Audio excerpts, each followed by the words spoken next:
Hey everyone, welcome to Wax Pack Wisdom. I'm Jake T. O'Donnell.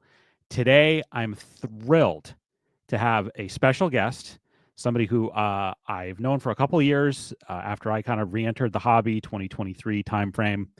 And he is a local dealer in the New England area. And I saw him about a week and a half-ish or so ago at Shriners, and he was so excited to tell me a story about a collection that he recently purchased. And he has the collection now. You may have seen there was an article on Sports Collectors Daily about it. But he's going to join me right now. And I'm pleased to welcome to Wax Pack Wisdom, Paul Borges, the owner of PB Collectibles in Newport, Rhode Island. Paul, welcome to Wax Pack Wisdom. How you doing, man? I'm good. Thanks so much for having me, Jake. This is great. Yeah. Well, like I said, I saw you a week and a half ago or so, and you were just like so jazzed up to tell me this story about this collection of just there are so many things about it that are extraordinary. And I'm going to put up some pictures in a few minutes after we kind of start getting into the story. And I'm going to show everybody what's in this collection that you bought. So this is dream stuff. This is like once in a lifetime stuff, really. And so we're going to get into that in a second. But first, before we do that, I did want to give you a chance to kind of, if folks don't know you, because we have folks from all over the country that watch and subscribe, and we appreciate that, certainly. You are both a card shop owner, and you join us from your card shop in Newport, Rhode Island right now. You also set up as a dealer, and you set up at bigger shows. You set up at, obviously, Shriners, Philly show. I think you said you told me you're going to be at the National this year as well. Just give the folks a little bit of a background about who Paul Borges is and what brought you to this. Sure. So I've been doing this for a long time. I started collecting as a young kid, ripping wax packs and so forth, and building sets the old-fashioned way. Probably in the early 70s. I think the first set that I can actually remember as a kid ripping packs was in 1972. Wow. I began continuing to do so and continue to buy and trade with some of my friends. And it's funny because most of my friends, we all played sports, and many of them were not into collecting cards. I was that card geek, if you will. And so I've been able to accumulate a really nice PC through time. And I have two children. My son Ryan is the oldest, and he works in pro basketball for the Knicks. And Awesome. my daughter Allie is a school teacher in Colorado. But my point to it is we grew up big sports fans, and neither of my kids could care less about sports cards. They have no desire, no interest in it at all. But my background to the shop and doing shows and so forth, I've probably been doing shows for maybe 25 to 30 years, I'm guessing at that. And I opened up the shop during COVID, 2019. I kept driving by. I teach at a local university here at Salve in Newport, and I kept driving by this little storefront. And I know you've been out to the shop. Yep. It looks like a little card shop. It's a standalone building. It's directly across the street from where JFK got married here on Spring Street. Yep. And so in November of 2019, I took the leap and opened up a brick and mortar. And everybody said, Paul, you're nuts. Everything is online. You don't need to do this. It's been the best thing ever. It's been so much fun, and having the shingle out front and being here just to talk sports cards when I'm here is just, I mean, who doesn't want to do that? It's been just fantastic. That's great. Yeah. And I mentioned to you, obviously, it was the day before I saw you at Shriners. I was in Newport for the weekend for my brother-in-law's wedding. And I was first chance I've had to go to the shop, and it's so close to downtown, which is great. So I'm sure summertime you have a ton of foot traffic, which is awesome. And I look forward to go because you were at Shriners, so there was very little inventory in the store. So I look forward to getting back, hopefully maybe in the summertime, and seeing the full inventory in place. It's really cool. It's funny, but just before this big deal. Well, anyway, sitting at my house right now is 100 card submission from SGC that just came in. So, and then obviously we're going to have hundreds more cards to go through and But anyway, I'll talk about that as you. Yeah, and I just wanted to show, because I am going to do, there's a video that I'm doing later this week that involves this. The first card that I ever bought from Paul, it was part of a trade, was my Gibson rookie, my 59 Topps Gibson rookie in an PSA 4. Great card. High number, tough card to find good centering on. We talked about that before. We did a trade. So this is how I knew that Paul was a good dealer, was that I had a Steve Carlton rookie in a PSA 7, and I was looking to trade it. And I went to a show. I believe it was one of the shows in Mansfield where we met. And I had gone around and offered it to a few people, and they weren't interested, like whatever. They didn't want to do a trade. Paul was like so excited when I pulled out this Carlton in a PSA 7. You were just about to go to the Philly show, so you were excited. Like and we worked out a great trade, and it worked out, I think, really well for both of us. It's obviously I got the most important card in my set that I was trying to build, and you got a good card too. So that was how I knew Paul was the real deal, because he was I actually just met Steve Carlton in March out at Philly. He just had turned 80. He looks fantastic. What a great pitcher. And Bob Gibson, I met several years ago. So obviously he has since passed, but it's funny. I said to Bob Gibson at the time, I said, geez, I mean, even at this age, he still looks menacing to me. Yeah. Doing it, like I said, doing a video about him this week, and it's amazing. It is just a quick aside that there's this famous story that in 1967, he was pitching against the Pirates. Roberto Clemente hit a line drive and broke his leg. This was during the regular season, and he refused to come out of the game. He stayed. He pitched to 3 more batters, and then they finally were able to convince him to come out of the game. He missed like 6 weeks during that season. Of course, he comes back and is healthy for the World Series. But man, he was tough. Oh, what an athlete! Tough. What an athlete! So a few weeks ago, I was at the Quincy show, and I saw you at that show. I don't think we did a deal, but I did. It was the first time I'd seen you in a little while, and I think I was there on Saturday, and. So this story about this collection, I believe, starts from that show experience. I don't know if it was Saturday or Sunday. It was Sunday. It was Sunday. Okay, so it was the next day.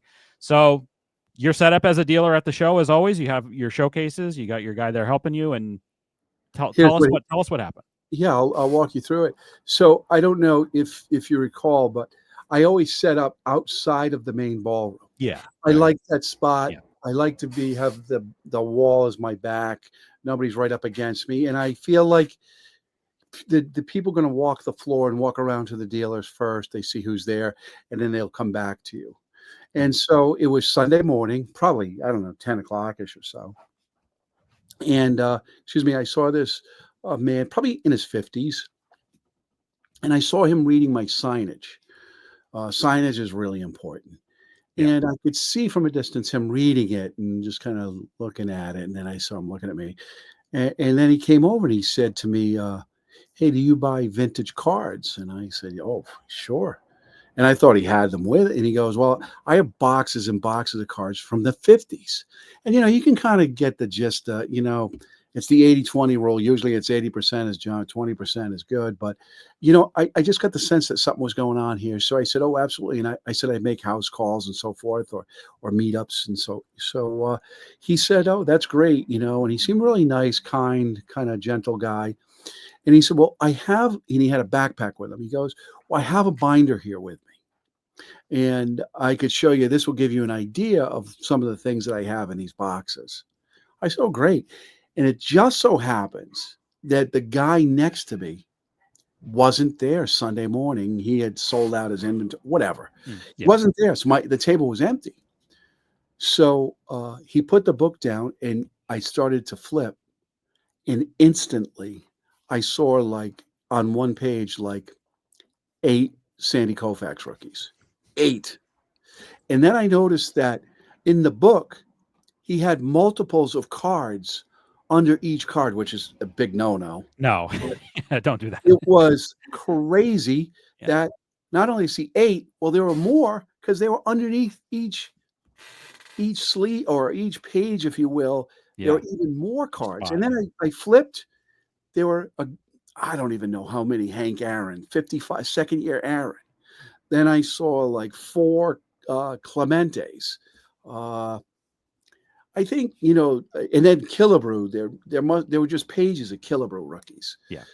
And I tried to keep a poker face on, but I was just this is an amazing book. I'm really, really interested. And I could see, he goes, "Oh, that's great," blah, blah. And he was really soft spoken. His name is Tom, and super nice guy. So I invited him around to sit with me while I looked through it. I said, "This is really amazing. I'm really interested. Can you come around?" And what I tried to do for the next 30 or so minutes was sell him on why I'm the guy to go out to your house to go see it. And I spent about 30 minutes explaining what I did, how I did it, go to my website, go to my Google page, go to the videos I have up, and different things just to kind of put him at ease.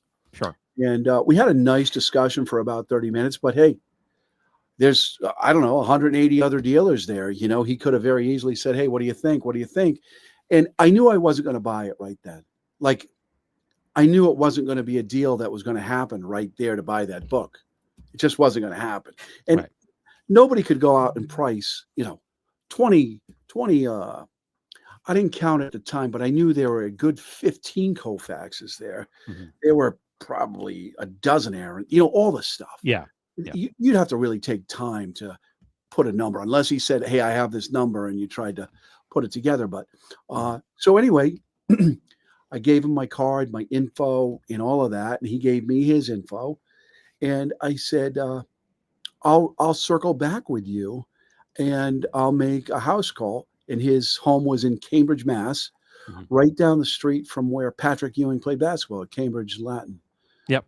Latin. And he called me, and I made a trip myself out to his home, and I was there for, I think I got there at 2. I finally left his house at about 10 of 7.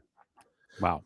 We literally sat there and just went through cards and talked talked about the different players, and I tried to organize everything. And also I brought my laptop with me. And what I did with my laptop was I started an Excel spreadsheet of just kind of listing the cards. They're all raw. And I kind of just in my head tried to put a number grade. I didn't put any, real, prices or anything to it. I just put numbers to everything as far as grades. And then what I did is I said to him, "Okay, Tom," I said, after 5.5 hours, "I think I have what I need." And I took a bunch of pictures of stuff and so forth. And he called me back and he said, "Hey, Paul, I missed a couple cards. I have a few more Koufaxes. I mean, if it weren't enough, he had even more." So I added it to my spreadsheet, added it to the pictures and so forth. And I said, "What I'd like to do is, when can I circle back with you?" And he said he was going to be away for 3 days. And I said, "Oh, that's fine. No problem." And I knew he wasn't the type you were going to strong arm. And that's not my style anyway. I'm not that guy. No. And so I just wanted to earn his trust, earn his business, all of those things, likability factor, knowledge. And so he said, "Let's circle back on," that was Thursday. "So I'm going to go there Tuesday." Okay. So I went, I did my numbers and everything, and I came up with a number that I had. And we sat at his house on Tuesday night. I don't know, it was like 5 o'clock or something like that.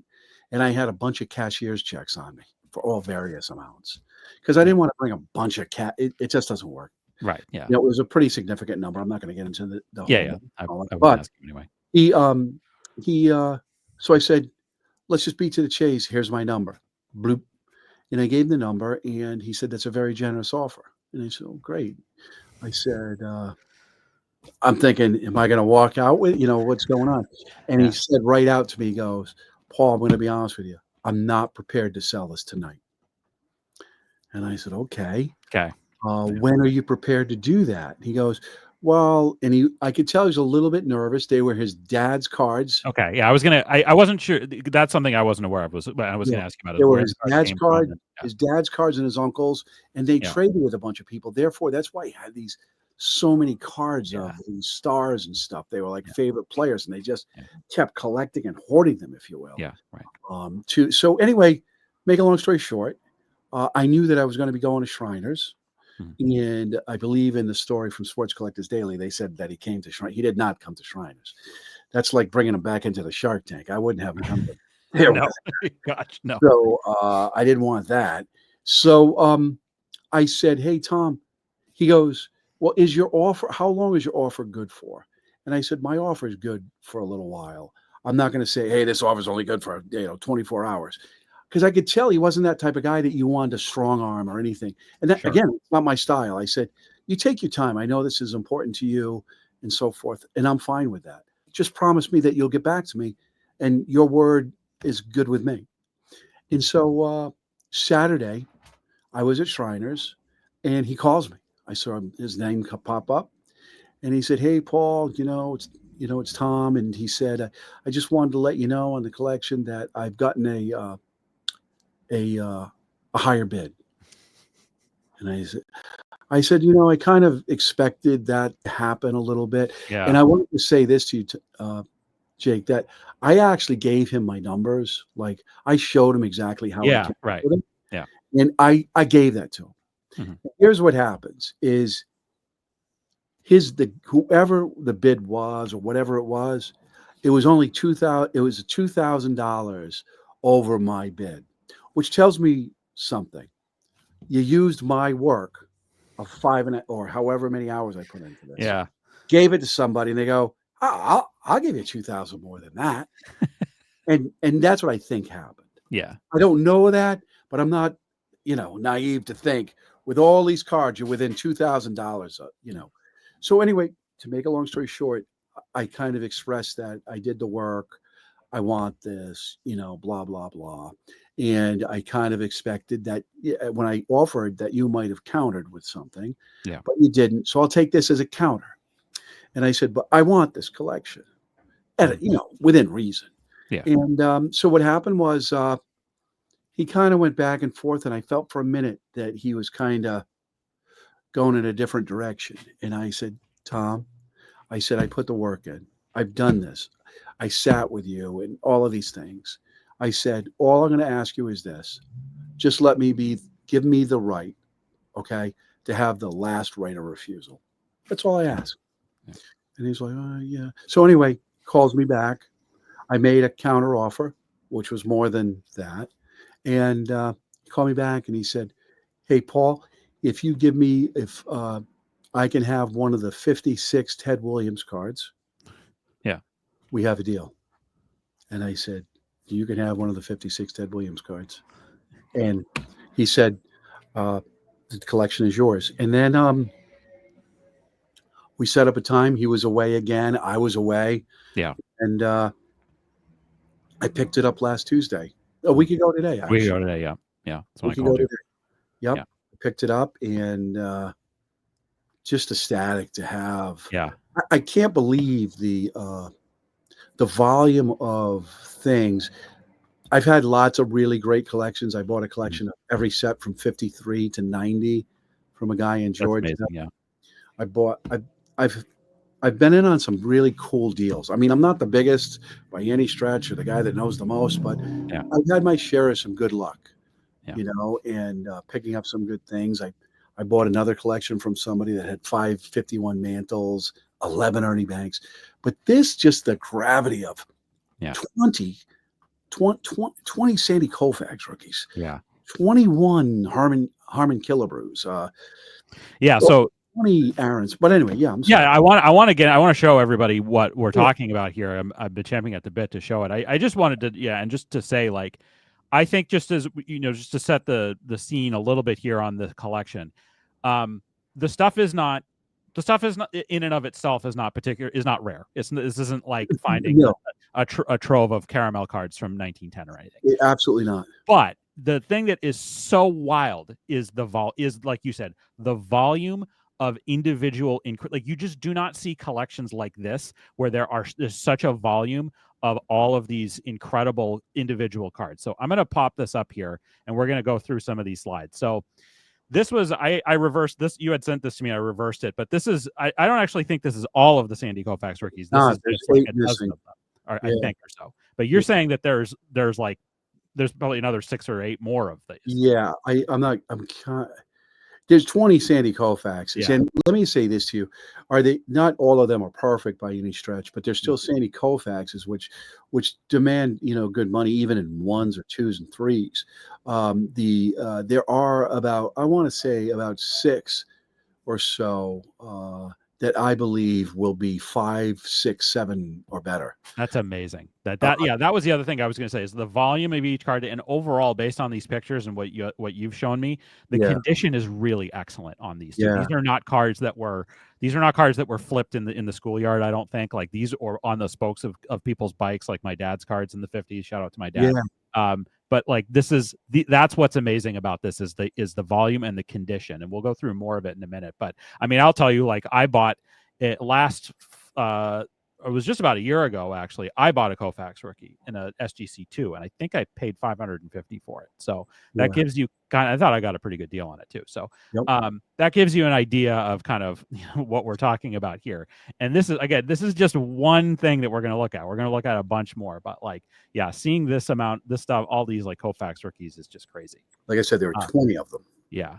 So I doubled up on each page so you can cut it so we can go through it a little bit more quickly. But those are 2 of the Clemente rookies right there. Yep. They're in pretty good shape. This one here, the one that's on the right, looks a little bit more beat up. But I will say this about the Clementes of the cards. The Clementes probably were in the, if you want to call, the worst shape of the group, unfortunately.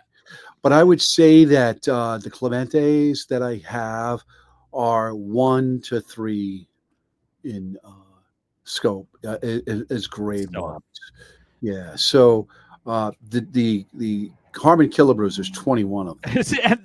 I think this to me is the craziest thing is seeing the 21 Killebrew rookies all in one place. First off, I love the Killebrew rookie. I have one. It's a 3.5. It's undergraded. It's gorgeous.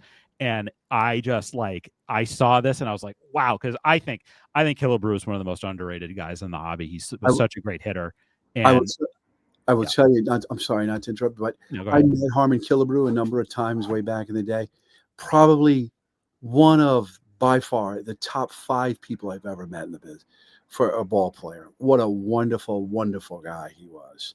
Yeah. Harmon Killebrew, and you're right, an underrated 500 home run hitter. Great baseball player, without question. And there's several of those that are of high grade. Several. Yeah, I just love the yellow background on it, and it's such a great card. And I just looking at what I can see here, the centering is outstanding on most of these 55s, and these horizontal cards, like centering is so hard, and I think it's just is amazing to me to see that. The next I have, so I didn't know if I was aware when we had talked previously about the mazes. And we'll talk, and I guess this maybe is an opportunity to talk about. There is a massive volume in this collection of 1952 Topps cards. Yes. And no high numbers, so there's no Mantle in there, and there's no of the like I think Eddie Matthews, right, and guys like that. But the Mays is certainly a money card. This is his first Topps card, and those are both in really good shape. There were 4 of them. There's 4. There's 4. There's 4. I don't know where. I don't know where in the pictures somewhere they are, but there were 4 mazes, which was amazing, and he didn't even know that they were in there. I was going through a book. We were going through a book, and we thought they were like commons and semi-stars. When voila, we pulled out 4 Willie Mays rookies out of there. It was, to say crazy, like I said, I was giddy going through this stuff. Like you can imagine, you're a sports card guy and just looking through stuff and like, oh my God, look at this, look at this, look at this. It was pretty incredible, to say the least. And I believe you told me that there are roughly about 1,000 1952 Topps cards. Yeah, I now counting through, it might be a little bit less, 900, 850, but yeah, it's that builder's dream. I mean, it's pretty cool. They're all low numbers, but there are several of each. Like I don't know, Minnie Minoso, who's become a hot card. Yeah, that's his rookie card, I think. Yeah, and I think I have 8 Minnie Minosos, just to give you an idea. Bob Feller, I just sold a really nice Bob Feller at a show recently in a 6.5, and that card, The 52s are VG to X, like, you know, like of them, like the 56s are really, really nice. I think the 55s are pretty good. There's certain cards that are really good. The 52s, if I were saying anything, uh, that I want to say anything negative, everything is positive here, Yeah. but that they're the ones that are like, you know, a little bit, but Yeah. overall pretty nice. Like Feller, I must have 8 Fellers. Phil Rizzuto, Larry Doby, like just numerous cards of each. And then, you know, and then speaking of that, and there's I think on the next slide there's more 53s, but there's these 3 Satchel Pages from the 53 set, which they all look like they're in terrific shape. That is such a hugely popular card because he really only has 3 cards, and one of them is pretty impossible unless you're very wealthy, the 48 Leaf. And then he has a 49 Bowman, which is a little bit more. And this is like the attainable Page card. I have one. I bought it from our mutual friend Matt. And so those are awesome. Just to see 3 of those. Were there any more of the Pages, or were there just those? There's 2 more Pages. There was 5 in total. And it's a really, as we call it in the business, a very liquid card. Yeah, to say the least. You know, as you can imagine, I've gotten lots and lots of calls like, "Oh, I need a." Yeah, we got to get the stuff. We got to. I'm not saying maximum, but we have to really look hard into what we have here. And as you know, only too well, the grade is going to make a difference on pricing. So you don't sell 52 mazes raw. No. Well, and once we go through this, I'll ask you more about kind of like what is the sort of plans for what you're going to do with the cards going forward, and we'll get into that. And then these are 2 things I wanted to I put these 2 up. The 56 Mantle is one of the most popular, certainly one of the most popular cards in the hobby, and it's also as a liquid card. It's a money card because he has so few Topps cards in the 50s, and it's again, we're talking about attainable Topps cards. He's got a 53, and then he doesn't have a 54 or 55, and then 56, and this is such an iconic card with him making the catch in the background. So are there more than just 4? There's 6. There's 6. Okay. There's 6 Mantles, and I have to tell you, the Mantles are pretty damn nice. Oh, yeah. There's no white backs. I don't have any white back. Yeah. But I will tell you, that's one of my favorite Mantles. It's his. The other thing that's great about it, this is his Triple Crown year too. Sure. Mm-hmm. Year he won the Triple Crown, and just a really iconic. The 56 is just so iconic, a Triple Crown year and so forth. And as we talked about, really liquid, and they're just beautiful. I mean, I just look at those 4 there, and I think there's some pictures of the other couple, and they're just I really like the 56 Mantle. it is just astounding. Yeah.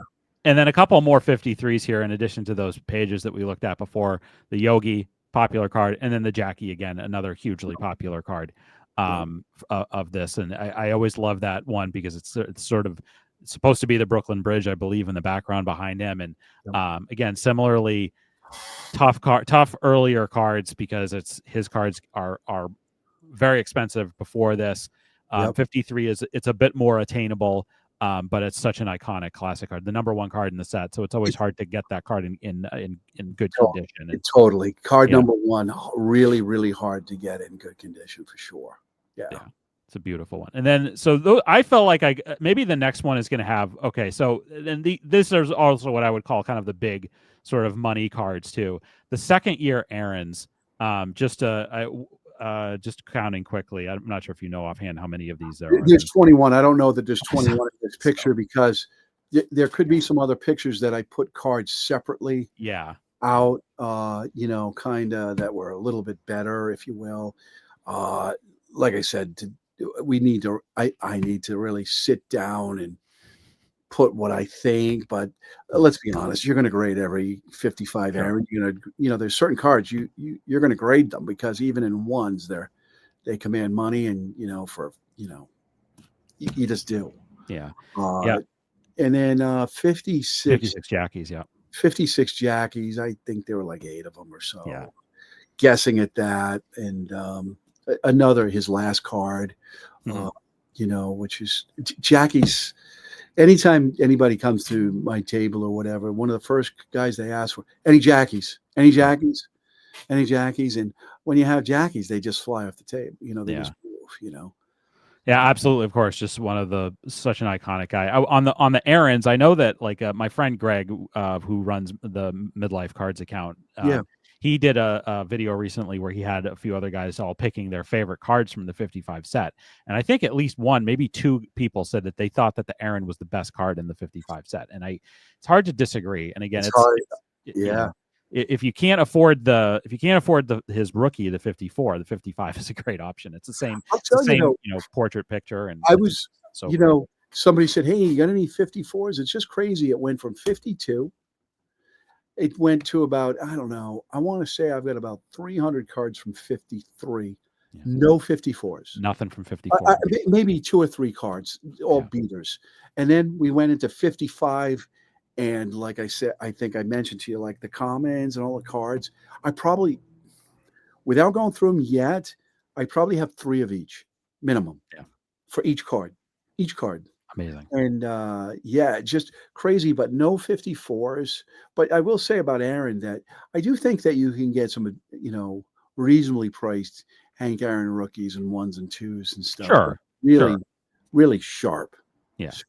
But this is, I agree. Card 47. This is a great card. Yeah. Second year Aaron. It's so desirable. And 21 of them is amazing. Yeah. A few more here. So these are second year for Hall of Famers for Ernie Banks and Al Kaline. It looks like probably about a dozen or so Banks and maybe about 8 or 10 Kalines. Incredible. The 55s are just amazing. Yeah, I'm not really sure, to be honest. I stopped like, I got, these aren't as popular as the others. I just, but there's a lot of them. Second year Banks, second year Kaline. Yeah.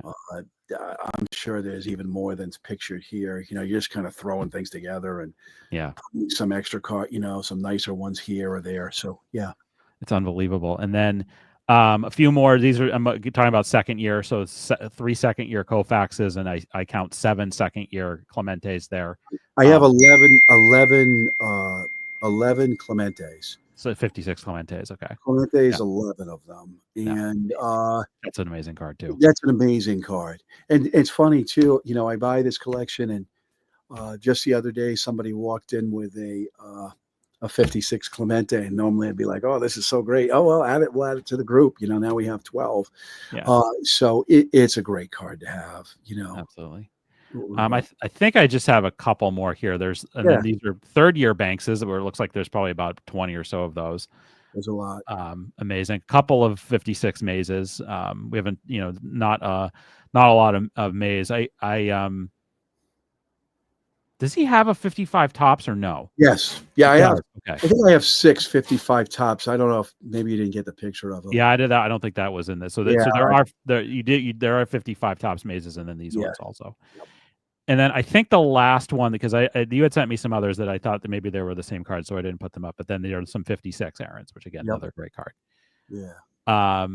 So I'm going to let me pull us back up here. So tell me a little bit about the stuff that that's in this that we didn't see, because you mentioned a few of them.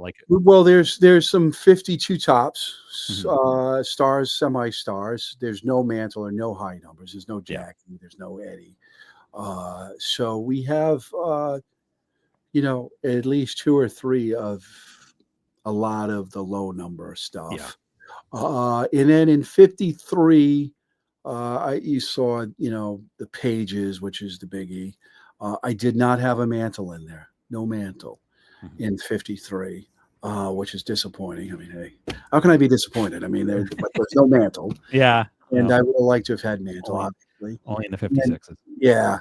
And 53, I had quite a bit, but like I said, no mantle, but a lot of the other stars and so forth. 54, I had 2 cards, and they were beat up Yogi Berra and I can't remember who. But then, 55, you name it, I have it. Yeah. I mean, in some instances, star cards, maybe 10 of each of them. Amazing.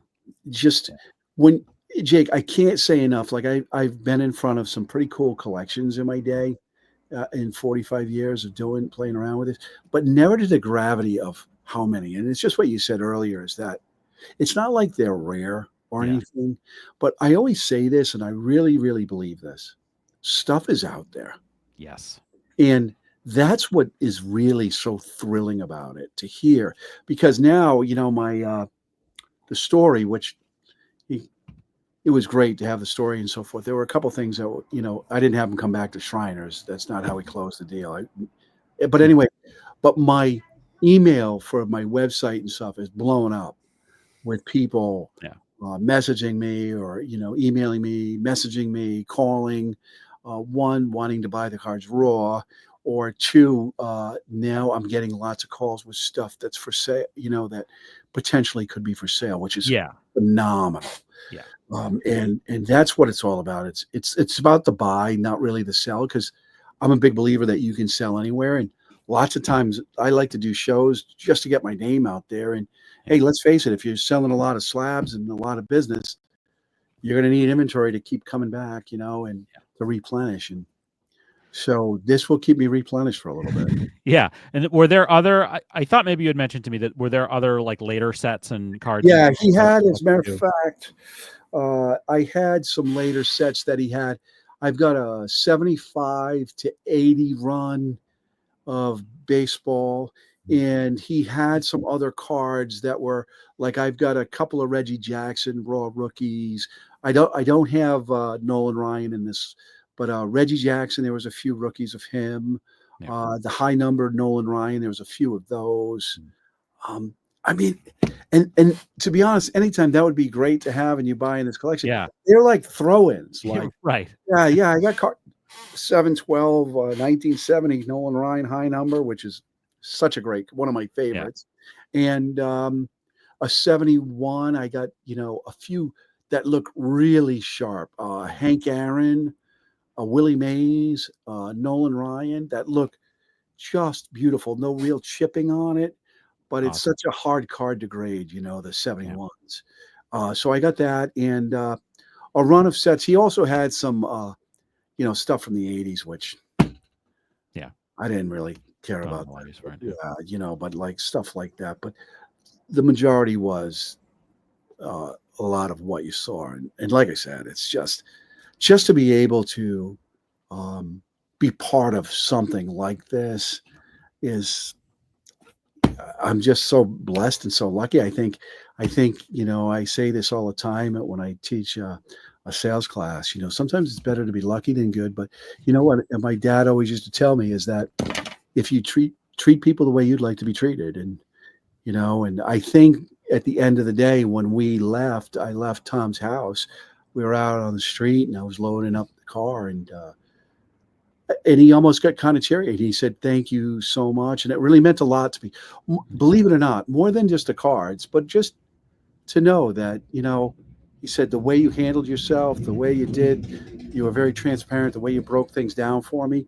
Hey, I'm not going to sit here and say that there couldn't have been somebody out there that would have paid more money or this or that, but just the whole process and how it went down was really good, and I think he really appreciated that.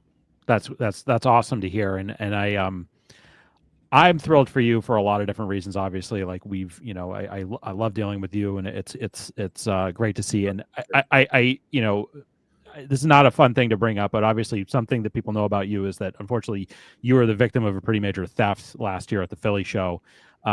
And so to have that happen to you, but then turn around and have this happen, it's certainly for me. And I know I've talked to other folks in the hobby that have said that they feel especially good for you after having gone through that. So I appreciate that, Jake. Thank you so much. Yeah. What goes around comes around, and hopefully, that'll be the case for whoever. Yeah. I just can't believe that people will go around to different places just with the idea of trying to steal from someone. Yeah. It's terrible. But anyway, so this is great. So the plan is you're going to send off probably all of those cards that I showed and a few and some and more to grade. Are you going to do it through SGC to PSA? Or are you going to mix and match? Yet? Or I think we're going to mix and match a few, but the majority, to be honest with you, will probably go to SGC. And I think what I've decided to do, Jake, is I have a good friend that lives 2 minutes from SGC in Boca. And I think I'm going to fly down there. I've already reached out to SGC. They're expecting me. But I'm actually, as I told you, I teach at a local university. Next week's our last week. So I've got a little vacation planned. I got some travel plans planned for the next couple of weeks. And then when I get back from that, I am going to fly the cards down to SGC. And the reason I thought of it is that I'm going to pay for heavy insurance and all these things. Sure. By the time you insure it and stuff, I can buy a plane ticket. I've got a free place to stay. He literally lives 2 minutes. Like I could almost walk to SGC from his place. Great.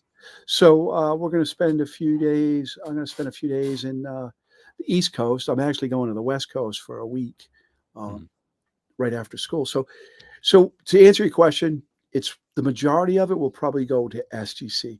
And one of the big reasons is there's a couple big reasons. One, it's a lot quicker, although they are backed up. They are backed up. Yeah, I have stuff there right now that's been there for they're a bit, backed up. but they've been transparent about that. You know. Yeah. And for somebody who's put out a lot of money, like I want to get the stuff back. Yeah. Fairly quickly, so that you just want to start moving some things, and then some of the higher stuff that I think that I'm going to spend a little bit of money at PSA. And I'll give them to them. And I think SGC too, I love them in the black tux. I like the look of vintage 100%. In the tux. And I think the car, if you start looking at comps, obviously PSA gets more, but if you look at comps, they're coming around, and so I'm good with the SGC. Cool. So that stuff will go. So and as far as you have an idea on the commons and the raw stuff, what you're going to do with that, is that going to be kind of, you'll have that available at shows and in the shop and that kind of thing? Yeah, I think so. It's always, I'll be honest, it's always a challenge. I have commons, to be honest with you, with the except 52s just go. 52 commons, you don't even have to do anything. But the other commons, I have tons of commons from about 51 up. And commons sometimes are tough, but you got to drag them around. You got to get them out. It'll be good stuff for some bigger shows that are coming up. And so it's really good. I wanted to just say one other thing about meeting people and the different relationships that you get. So and I'm sure you are as well, on a lot of different Facebook groups and so forth. Sure, yeah. So I had a friend who I've never met, physically never met them. And but he likes me. We've spoken on the phone. We've done lots of different deals, but I haven't really spoken to him in a while. He had children recently, so he's kind of faded back, if you will, from spending money on cards. But anyway, he was telling me, I got this message, a private message through Facebook, and it said, "Hey, I've got so-and-so recommended you. I have a big collection in Peoria, Illinois." And this was a couple of years ago. But anyway, make a long story short, I called the guy up and he said, "This guy highly recommends you. If he recommends you, that's all I need. You're the only guy for me." So I said, "Well, let's set up a time when we can do a little FaceTime, Zoom, if you will, or FaceTime. And so I can see some of the collection to see if it's worth me coming out." And as soon as he showed me, it was unbelievable. Yeah. So I said, "Okay, well, I teach. I can't get out there for like 2 months. If you want to see somebody else." "Nope, we're going to wait for you." So I flew out to Peoria, Illinois, Jake. This guy that I bought this collection from was a big executive with Paramount Pictures. And sad story is he died in a Uber accident. He was picked up to go on a business trip, and the Uber driver killed himself with him in the car. But my point to the story is this guy, through somebody I never even knew, but just by reputation, called me. And it's very similar to this kind of story of, you treat people right, they treat you right back. And we went out there. I flew out twice to Peoria and bought this huge collection. And here I have this collection now. And so, it's all good. So, that's great. Well, like I said, thrilled for you. It's great. It's funny, like you're saying, you were looking to replenish your inventory, and you certainly did in spades. So so tell us a little bit about, so you said you've got some vacation and you're going to go down to Boca and drop the cards off. What's your sort of I feel like I don't see you as much at shows recently. I feel like maybe the shop has been busy, but You know, I used to do Doug Keating's show in Dedham all the time, and I love Doug. He's got a phenomenal show. Big plug Absolutely. for Cardboard Promotion. He does a phenomenal job. Yes. And it's not that I don't want to go out there. It's just finding the time, you know, between teaching, the shop is busy. So I don't try to, you know, dig stuff out of the shop to go down to, all these different shows. I can't do it. So I kind of been very picky and choosy of where I'm going out to and so forth a little bit. And it's only because of time constraint Yeah. for me. So yeah, you're right. You're not seeing me out at Dedham like I used to be all the time. I'm doing the Philly show 3 times a year. New York, I'm doing quite a bit. The the Quincy show is a Yeah. couple times. It's actually in Portland this Yes. week. It's in Portland. This weekend. Yeah. But I'm going to be away. Like I said, you can't be everywhere Yeah. all the time, Exactly. So you are planning to set up at the National? yes, yep. I will be my first national doing it. Yeah. And so yeah, we'll be out there and really looking forward to it. We'll be loaded up with. I mean, I won't be the biggest by any stretch, but I don't need to be. But we'll have some things out there. I'm pretty certain of, and looking forward to it. And see who we meet and so forth. And it's going to be a lot of fun. We'll have a few of my friends are coming out, and they're going to be working the booth with me, and they're really Nice. looking forward to it. So it'll be a fun time. Chicago's a great city to go to. Yeah. My favorite place for the National. Have you been to the National? I have not been. Abby and I will be there in Good. July, so we're really looking forward to that. But it'll be my first National. It'll be our You're first gonna one, love it. so can't wait. It's going to be overwhelming to you. Yeah. I'm ready for it. I know, and a lot of the YouTube guys will be there too, so can't wait Yes. for that. Well, Paul, you've been really generous with your time, and thanks for telling us about this. Tell us again where people can find you, both physically in person and online. Yeah, so our shop is in Newport, Rhode Island, 269 Spring Street. If you ever come to Newport, just ask where JFK was married. Our 35th president. Right across the street is my little tiny shop. And my website is pbcollectibles.com.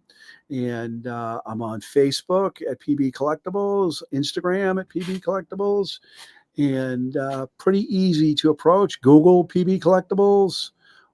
Shoot me a message or what have you. Happy to talk. So yeah, it's been good.